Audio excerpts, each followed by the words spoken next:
Hello नमस्कार दोस्तों, मैं रजनीश आपका स्वागत करता हूं अपने यूट्यूब चैनल इनकॉग्निटो एजुकेशन में। इसमें हम क्या कर रहे हैं, इसमें हम प्रीवियस ईयर क्वेश्चंस के ईपी पुलिस कांस्टेबल के मैथ के हम प्रीवियस ईयर क्वेश्चंस लेते हैं और उनका क्या बनाते हैं, एक प्रैक्टिस सेट बनाते हैं और वही आपके सामने हम प्रस्तुत करते हैं। ओके, तो हम बिना कुछ देरी के स्टार्ट कर रहे हैं। देखो पहला क्वेश्चन देखते हैं हम। तो पहला क्वेश्चन आपका क्या कहता है, पहला क्वेश्चन कह रहा है आपका कि 200 मीटर लंबी एक रेलगाड़ी है, उसकी जो चाल है वो कितनी है, 20 मीटर प्रति सेकंड है। ओके, और बोल रहा है कि 40 मीटर लंबे प्लेटफॉर्म को वो कितने समय में पार कर देगी। तो देखो 20 मीटर की 200 मीटर की एक तो ट्रेन ये है ना, और 400 मीटर का क्या है प्लेटफॉर्म है, तो टोटल डिस्टेंस उसको कितनी कवर करनी पड़ेगी, 600 मीटर की तो डिस्टेंस कवर करनी पड़ेगी। ओके, जब 600 मीटर की उसको डिस्टेंस कवर करनी पड़ेगी और उसकी स्पीड कितनी दी है आपको, 20 मीटर प्रति सेकंड, तो टाइम निकालने के लिए क्या है, फॉर्मूला होता है distance upon time, distance upon speed. Speed कितनी है 20 और डिस्टेंस कितनी है 600 मीटर। इससे ये कट गया, राइट आंसर आपका कितना आ जाएगा, 30 मिनट, सॉरी 30 सेकंड। ओके, तो राइट आंसर कौन सा आ जाएगा आपका, सी ऑप्शन करेक्ट आंसर हो जाएगा आपके लिए। अब उसी पर अगला क्वेश्चन देखें तो देखो अगला क्वेश्चन आपका क्या कहता है। अगला क्वेश्चन, सॉरी ये जीरो है ना, ये जीरो इस जगह पर है। ओके, तो देखो अगला क्वेश्चन कहता है कि यदि किसी संख्या का 18% कितना है, 720 है, तो उसी संख्या का 81% कितना होगा। देखो आपको पता है परसेंटेज का मतलब क्या होता है, अगर जहाँ कहीं भी आपको परसेंटेज दिखाई दे उसका मतलब क्या होता है, 100 पर। ठीक है, ये बात आपको हमेशा याद रखनी है कि यहाँ पर कहीं भी आपको अगर परसेंटेज दिखाई देता है तो उसका मतलब आपको 100 ही मान के चलना है कि उसका मतलब क्या होता है, 100। तो देखो जब 18% की वैल्यू हमको इतनी दी है तो 81% की वैल्यू निकालनी थी, बस सिंपली ये करना था हमको। तो हम क्या बोल सकते हैं कि जब आपको 18% की वैल्यू कितनी दी गई है आपको, 720, तो किसकी 81% की वैल्यू बतानी है, 81% की वैल्यू क्या होगी। तो देखो ये 3 से कट जाएगा कितने बार, 6 बार। इसको 3 से काटेंगे कितने बार कटेगा, 27 बार। इसको जब 6 से काटेंगे तो कितने बार, 6 गुना 6। ओके, तो 6 दूनी 12, ये आ गया, 12 सत्ते 84। ओके, और 12 दूनी 24, 24 और 8 कितने हो गए, 32। तो 81% की वैल्यू कितनी हो गई, 32 40। कौन सा ऑप्शन है, सी ऑप्शन। तो सी ऑप्शन करेक्ट आंसर हो जाएगा आपका। अब अगला क्वेश्चन देखिए, ये देखो सारे प्रीवियस ईयर के क्वेश्चन है, देख आप खुद ही देख लीजिए कितने इजी क्वेश्चन हैं सभी। ओके, कोई प्रॉब्लम ही नहीं होगी ऐसे क्वेश्चंस को आपको सॉल्व करने में। अब देखो जैसे अगला क्वेश्चन है, तो अगला क्वेश्चन कहता है कि यदि किसी परीक्षा में ए और बी के अंकों का योग कितना है, बी 120 है, तो हम बोले कि जो ए प्लस बी है उसका योग कितना है, 120 है। ठीक है, और बी प्लस सी का कितना है, 130 है। यहीं अगर ये बोले कि बी प्लस सी का योग कितना दिया गया है, 130 दिया गया है, और फिर आगे क्या कह रहा है कि सी प्लस ए का कितना है, 140। तो हम बोलें कि ए प्लस सी का जो टोटल है वो कितना दिया गया है, 140 दिया गया है। तो क्या बोला है कि सी का मान बताना है कि सी को कितने अंक प्राप्त किए हैं। ठीक है, अब देखो अगर हम बी वाले केस में जाएं और बी वाले केस में अगर हम बी की वैल्यू निकालें तो बी इक्वल टू क्या हो जाएगा, 130 माइनस सी, ये हो जाएगा, यहाँ तक कोई दिक्कत नहीं है। जब b इक्वल टू 130 माइनस सी है तो अगर हम b की वैल्यू यहाँ पर पुट कर दें तो क्या आ जाएगा, a plus 130 minus c equal to कितना, 120, ये आ जाएगा। ठीक है, अब क्या कर सकते हैं हम यहाँ से, a minus c equal to कितना आ जाएगा, 120 माइनस 130, ये आ जाएगा। तो a माइनस सी की वैल्यू कितनी आ गई, आ गई कितनी, माइनस के 10। अब ये क्या है, a प्लस बी, तो जब a माइनस सी की वैल्यू कितनी है, माइनस के 10, बस ये कर दो। इस जीरो से तो ये सी से ये सी कैंसिल हो गया। तो 2a की वैल्यू देखें तो 2a की वैल्यू कितनी हो जाएगी, 130। ठीक है, a की वैल्यू कितनी आ गई, 65। यहाँ तक कोई दिक्कत नहीं होगी आपको। ओके, जब a की वैल्यू कितनी आ गई, 65 आ गई, तो c की वैल्यू निकालनी है हमको। तो a plus c equal to कितना दिया गया है हमको, 140 दिया गया है। a की वैल्यू जब आपको 65 दिखाई देगा ही, तो फिर c की वैल्यू निकालने के लिए क्या करना पड़ेगा, 140 में से कितना, 65 को सब्ट्रैक्ट कर दो। तो जब 140 में से 65 को सब्ट्रैक्ट करेंगे तो आपका राइट आंसर कितना आ जाएगा, 75। तो कौन सा option, B option correct answer हो जाएगा कि सी की वैल्यू है वो कितनी हो जाएगी, 75। बी ऑप्शन करेक्ट आंसर हो जाएगा आपका। ओके, अब अगला क्वेश्चन देखें तो देखो अगला क्वेश्चन आपका क्या कहता है कि दो संख्याएं हैं, कौन से रेशियो में, 2:3 के अनुपात में है। तो यदि पहली संख्या से 50 घटाया जाता है और दूसरी संख्या में 50 को जोड़ दिया जाता है तो अनुपात है वो कितना हो जाता है, 1:4 हो जाता है। तो हमको मूल संख्याओं का योग बताना है कि जो मूल संख्याएं हैं उनका योग क्या होगा। तो अगर हम बोले कि जो नंबर हैं, ओके, किस रेशियो में दिए गए हैं, 2:3 में दिए गए हैं, इसको हम 2x मान सकते हैं और इसको कितना 3x मान लें, यहाँ तक कोई दिक्कत नहीं होगी। ओके, अब देखो आगे क्वेश्चन कह रहा है कि 2x में पहली संख्या में क्या किया जा रहा है, 50 घटाए जा रहे हैं, ठीक है। वहीं अगर देखें तो दूसरी संख्या कौन सी है, 3x, 3x में क्या किया जा रहा है, 50 ऐड किए जा रहे हैं। उसके बाद में जो उनका रेशियो है वो कितना है, 1:4 है, ठीक है। यहाँ तक कोई दिक्कत नहीं होगी आपको। अब क्या करें, हम क्रॉस मल्टीप्लाई कर दें। जब दोनों में क्रॉस मल्टीप्लाई करेंगे तो 4 का मल्टीप्लाई इस ऊपर वाले में हो जाएगा पूरे में, तो कितना हो जाएगा 8x माइनस 200 इसकल टू कितना आ जाएगा 3x प्लस 50, ठीक है। अब 3x इधर ले जाओ तो 5x की वैल्यू कितनी आ जाएगी 250। जब 5x की वैल्यू 250 आ गई तो x की वैल्यू कितनी आ गई 50। जब x की वैल्यू 50 आ गई तो 2x की वैल्यू 100 हो जाएगी, ठीक है। और 3x की वैल्यू कितनी हो जाएगी 150। दोनों का सम ही तो पूछा था, तो दोनों को ऐड कर दो। जब दोनों को ऐड करेंगे तो कितना आ जाएगा 250, राइट आंसर। 250 कौन सा ऑप्शन है, बी ऑप्शन। तो बी ऑप्शन करेक्ट आंसर हो जाएगा कि जो मूल संख्याएं हैं उनका योग कितना हो जाएगा 250। बी ऑप्शन करेक्ट आंसर हो जाएगा आपका। अब अगला क्वेश्चन देंगे तो अगला क्वेश्चन कहता है कि जो यशवंत है वो 40 रुपए के 15 की दर से कौड़ियाँ खरीदता है और उन्हें 50 की 30 की दर से कौड़ियाँ बेच देता है, तो उसको लाभ होगा क्या हानि होगी, ये पूछा है हमको, ठीक है। तो देखो इसमें देखें तो क्या बोल रहा है कि जो 40 रुपए के वो क्या कर रहा है 15 कौड़ियाँ खरीद रहा है ना, और 50 रुपए की 30 कौड़ियाँ बेच रहा है। तो ये 15 कौड़ियाँ यहाँ पर खरीदी हैं 40 रुपए की, और 30 कौड़ियाँ कितने की, जो 30 कौड़ियाँ वो कितने की 50 रुपए की बेची हैं। तो जो 15 कौड़ियाँ वो कितने की बेची होंगी, उसने 25 रुपए की बेची होंगी। यहाँ तक कोई दिक्कत नहीं होगी। कितने की बेची होंगी 25 रुपए की। अब देखो उसने 15 कौड़ियाँ 40 रुपए में तो खरीदी और कितने में बेची 25 रुपए में बेच दी, तो उसको लाभ हुआ है क्या हानि।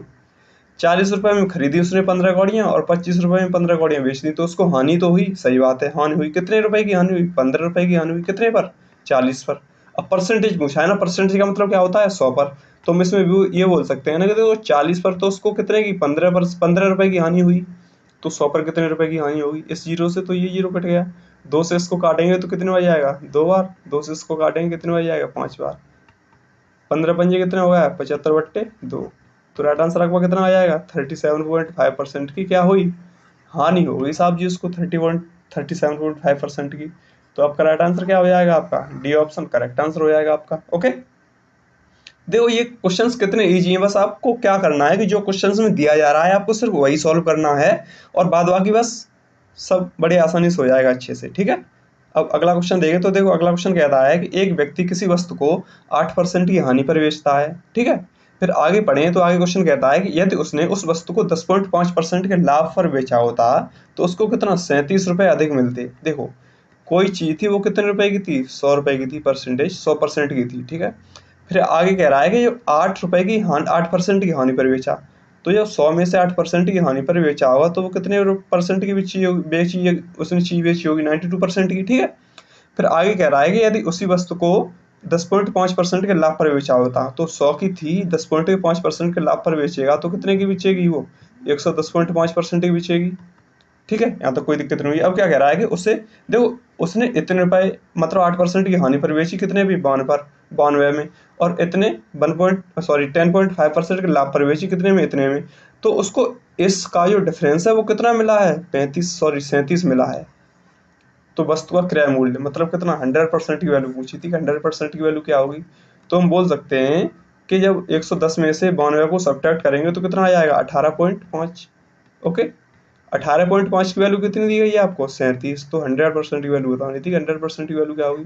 अब 18.5 से ये 2 बार कट जाएंगे, इन दोनों का मल्टीप्लाई कितना आ जाएगा 200, कि उसका जो क्रय मूल्य होगा वो कितना हो जाएगा 200 रुपये। कौन सा option D option correct answer हो जाएगा आपका। ओके, अब अगला क्वेश्चन देखें तो अगला क्वेश्चन कहता है कि 24,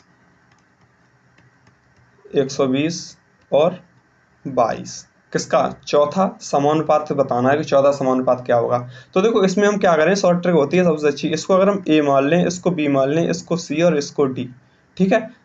तो इसका फॉर्मूला होता है सिंपल सा, क्या इन दोनों का मल्टीप्लाई इक्वल टू हो जाता है इन दोनों का मल्टीप्लाई, तो A multiplied by D equal to कितना बी मल्टीप्लाइड बाई सी, ठीक है। जब ये बात आपको समझ में आ रही होगी तो ए की जगह क्या है 24 मल्टीप्लाइड बाई डी की वैल्यू बतानी है हमको, बी सी कितना 120 मल्टीप्लाइड बाई 22, ठीक है। 24 पंजे 120 होता है, 5 का मल्टीप्लाई जब 22 में करेंगे तो डी की वैल्यू आपको मिल जाएगी। तो डी की वैल्यू कितनी आ जाएगी 24 पंजे सॉरी 22 पंजे कितना होता है 110। राइट आंसर क्या हो जाएगा 110। कौन सा ऑप्शन है, ए ऑप्शन मिल जाता है आपको 110। तो राइट आंसर क्या हो गया, ए ऑप्शन करेक्ट आंसर हो जाएगा आपका। ओके, अब अगला क्वेश्चन देखें तो देखो अगला क्वेश्चन आपका क्या कहता है। अगला क्वेश्चन कह रहा है कि एक मिश्रण में दूध पानी का रेशियो है वो कितना है, 5:1 है। तो क्या है कि मिल्क और वाटर। ओके, जब हमने मिल्क और वाटर लिख लिया तो मिल्क का रेशियो कितना है 5 है, वाटर का रेशियो कितना है 1। फिर आगे क्वेश्चन देखें तो क्वेश्चन कहता है कि यार यदि इसमें 5 लीटर हम पानी मिला देते हैं तो दूध और पानी का जो रेशियो वो कितना 5:2 हो जाता है। अब देखो जब हम इसमें वाटर मिलाएंगे तो जो पहले मिल्क था उतना ही मिल्क बाद में रहेगा, ये बात समझ में आ रही होगी आपको। मतलब कोई मिश्रण है उसमें अगर हम वाटर और पानी का मिश्रण है, ठीक है, अगर हम उसमें वाटर मिलाएंगे तो पानी सॉरी जो वाटर मिलाएंगे उसमें जो दूध पहले था उतना ही दूध बाद में रहेगा, ये बात समझ में आ रही होगी। तो दूध हमने कितना मिलाया है, 5 लीटर मिलाया है, ठीक है। जब दूध 5 लीटर मिलाया तो इसका रेशियो बाद में कितना हो जाता है, 5:2 हो जाता है। अब देखो पहले 5 था रेशियो, अभी भी 5 ही है। वाटर पहले 1 था वो कितना हो गया 2, तो 1 यूनिट की वैल्यू हम बोल सकते हैं कि 5 लीटर है। सही बात है, क्या बोला है, दूध की मात्रा बतानी थी। तो जब 1 यूनिट की वैल्यू 5 लीटर है तो 2 यूनिट की वैल्यू सॉरी 5 यूनिट की वैल्यू कितनी हो जाएगी, 5 मल्टीप्लाइड बाई 5। ओके, कितना हो जाएगी 25 लीटर। तो दूध की वैल्यू कितनी हो जाएगी 25 लीटर। कौन सा ऑप्शन है, ए ऑप्शन करेक्ट आंसर हो जाएगा। अब अगला क्वेश्चन देखें तो देखो अगला क्वेश्चन कहता है कि 5 क्रमागत संख्याओं का जो औसत है वो कितना है, ए है। यदि अगली 3 संख्याओं और भी ले ली जाए तो जो नया औसत बनेगा उसका वैल्यू बतानी है कि उसकी वैल्यू क्या होगी। तो देखो इसको हम एक एग्जांपल से समझेंगे। अगर हम एग्जांपल लें तो हम क्या बोलें, हम 1 से 5 संख्या की संख्याओं का एवरेज निकाल लेते हैं अभी। तो जब हम 1 से 5 तक की संख्याओं का एवरेज निकालेंगे तो क्या करेंगे, 1 + 2 + 3 + 4 + 5 डिवाइडेड बाई कितना 5 अंक हैं तो डिवाइडेड बाई 5। ओके, इन सभी को अगर हम ऐड करते हैं तो कितना आ जाएगा 15/5।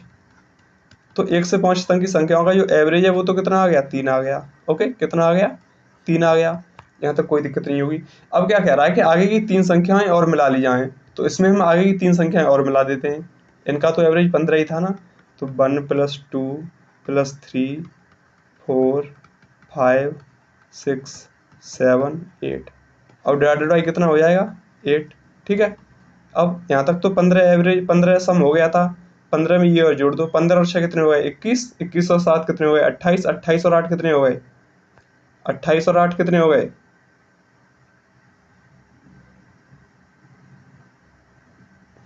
Okay, divided by 8। जब इसको डिवाइडेड बाई 8 करेंगे तो कितना हो गया 8 छक 32 और 8 पंजे 40। यहाँ तक कोई दिक्कत। अब देखो पहले 1 से 5 तक की संख्याओं का जो एवरेज था वो कितना था 3, उसमें अगर हम 3 आगे की संख्याएं और ऐड कर दी तो उनका एवरेज कितना हो गया 8.5 सॉरी 4.5। अब ए की वैल्यू कितनी दी है 5 सॉरी ए की वैल्यू कितनी है 3, तो अगली 3 संख्याओं को ऐड करने पर कितना आ रहा है ए। अगर हम इसमें से 3 घटा दें 4.5 में से 3 घटा दें तो कितना आएगा a + 1.5, ए तो आएगा। तो जो नया औसत है वो कितना हो जाएगा a + 1.5। कौन सा ऑप्शन है, सी ऑप्शन करेक्ट आंसर हो जाएगा आपका। ओके, अब देखो ये तो आपका कल रहा कंक्लूजन। अब अगर आपको ये पूछे तो आप डायरेक्ट बोल सकते हैं ना कि अगर अगली 10 संख्याएं और ऐड कर दी जाएं तो उनका जो एवरेज है वो कितना हो जाएगा। तो देखो ये 3 संख्याएं ऐड की थी तो कितना 1.5 मतलब 3 का आधा हो गया। ओके, तो वहीं अगर 10 संख्याएं ऐड करेगा तो 10 संख्याएं ऐड करेगा तो कितना हो जाएगा a + 5 आधा ही हो जाएगा, जिस 3 संख्याएं ऐड करेगा उसका आधा हो जाएगा। तो a + 5 10 संख्याएं अगली ऐड करने पर हो जाएगा नया औसत एवरेज, ठीक है। अब अगला क्वेश्चन देखें तो देखो अगला क्वेश्चन आपका क्या कहता है। अगला क्वेश्चन कह रहा है आपका कि 12% की छूट के बाद एक खिलौना है वो कितने रुपए में 132 रुपए में बेचा जाता है। तो खिलौने का अंकित मूल्य बताना है कि खिलौने का अंकित मूल्य क्या होगा। देखो उसका अंकित मूल्य अगर हम सपोज कर लें कितना था 100 था, 12% की छूट पर बेचा जाएगा तो कितने में बेचा गया होगा 88% में बेचा गया होगा ना। ये बात समझ में आ रही है ना, अगर हम उसका अंकित मूल्य कितना 100 ऐड कर लें तो 12% की छूट पर बेचा जाएगा तो कितने में बेचा जाएगा 88% में बेचा जाएगा। ये बात समझ में आ रही होगी। ओके, अब 88% की वैल्यू आपको कितनी दी गई है 132 दी गई है, तो अंकित मूल्य मतलब 100 की वैल्यू बतानी थी। तो हम क्या बोल सकते हैं कि जो 88% की वैल्यू है वो कितनी दी गई है आपको 132, तो 100% की वैल्यू कितनी हुई ये पूछा है। इसको अगर हम 2 से काटेंगे तो कितने बार 44 बार, इसको 2 से काटेंगे 50 बार, फिर इसको 2 से काटेंगे 25 बार, इसको 2 से काटेंगे कितने बार 22 बार, ठीक है। इसको अगर हम 11 से काटेंगे तो कितने हो जाएगा 2 बार, इसको 11 से काटेंगे तो 11 × 11 11 दूनी 22, 2 से इसको काटेंगे कितने हो जाएगा 6 बार। अब 25 का कितना होता है 150, तो 100% की वैल्यू कितनी आ जाएगी 150। कौन सा ऑप्शन है बी ऑप्शन करेक्ट आंसर हो जाएगा आपका। ओके, अब अगला क्वेश्चन देखें तो देखो अगला क्वेश्चन आपका क्या कहता है। अगला क्वेश्चन कह रहा है कि 10% वार्षिक चक्रवर्ती ब्याज की दर से 140 रुपए का 2 वर्ष का ब्याज पूछा है कि 2 वर्ष का ब्याज कितना हो जाएगा। तो चक्रवर्ती ब्याज ब्याज पर ब्याज होता है ना, तो चक्रवर्ती ब्याज सक्सेसिव का मतलब क्या होता है। देखो अगर हम सक्सेसिव मान लें कि पहली साल में 1 था और दूसरे साल में ब्याज पर ब्याज लगेगा मतलब बी हो जाएगा। ठीक है, तो ए की वैल्यू भी 10 ले लें और बी की वैल्यू भी कितनी ले लें 10। तो दो संख्याओं के दो साल के बाद में अगर हम चक्रवृद्धि ब्याज का परसेंटेज देखें कितनी परसेंट की बढ़ जाएगी, तो हम क्या बोल सकते हैं 10 + 10। इसकी एक शॉर्ट ट्रिक होती है ये वाली जो मैं बता रहा हूँ। ओके, मतलब ए और बी क्या होता है कि A plus B plus A into B divided by 100। ठीक है, और अगर ब्याज ही सेम है तो ए ले लो दोनों जगह, तो सिंपल सा हो जाता है 2 + ए स्क्वायर डिवाइडेड बाई 100, ये हो जाता है। ठीक है, तो 2a की जगह कितना आ जाएगा 20 प्लस ए स्क्वायर कितना 10 × 10 100 हो जाएगा डिवाइडेड बाई 100। एक बार गया तो 20 + 1 = कितना 21। मतलब 2 साल में जो चक्रवृद्धि ब्याज है वो हमको कितनी मिलेगी 21% मिलेगी। 100% की वैल्यू आपको इतनी दी है तो 21% की वैल्यू पूछी थी कि 21% की वैल्यू क्या होगी। तो हम बोल सकते हैं ना बड़ी आसानी से कि जब आपको 100% की वैल्यू कितनी दी गई है, आपको इतनी दी गई है, तो 21% की वैल्यू कितनी होगी। इन दो जीरो से तो ये 2 जीरो कट गए। अब इन दोनों का मल्टीप्लाई कर दो 14 और 21 का, तो 14 का 14 के 4। ओके, 14 दूनी 28, 28 और 1 कितना हो गया 29, 294 राइट आंसर आ जाएगा। कौन सा ऑप्शन है बी ऑप्शन करेक्ट आंसर हो जाएगा आपका 294 करेक्ट आंसर हो जाएगा। ओके, तो ठीक ठीक है, फिर हम आज की वीडियो यहीं रखते हैं। उम्मीद करता हूँ आपको ये सारे क्वेश्चंस बहुत ही आसानी से बड़े ही अच्छी तरीके से समझ में आए होंगे। बट आपको फिर भी कहीं लग रहा है कि किसी क्वेश्चन में कोई भी दिक्कत है, कोई भी डाउट आ रहा है, तो आप बेझिझक होकर कमेंट बॉक्स कीजिए। मैं कोशिश करूंगा कि आपको जो भी डाउट्स और जो भी क्वेरीज हो ना उनको सॉल्व करने की कोशिश करूँ। ठीक है, और अगर आपको कहीं ये भी लग रहा है सर आपने ये क्वेश्चन गलत बता दिया, तो भी आप बेझिझक होकर कमेंट बॉक्स कीजिए। मैं तब भी कोशिश करूंगा कि आपको जो भी डाउट्स जो भी क्वेरीज हो उनको कमेंट बॉक्स में सॉल्व कर पाऊँ। ठीक है, तो फिर ठीक है, मिलते हैं अगली वीडियो में, तब तक के लिए बाय।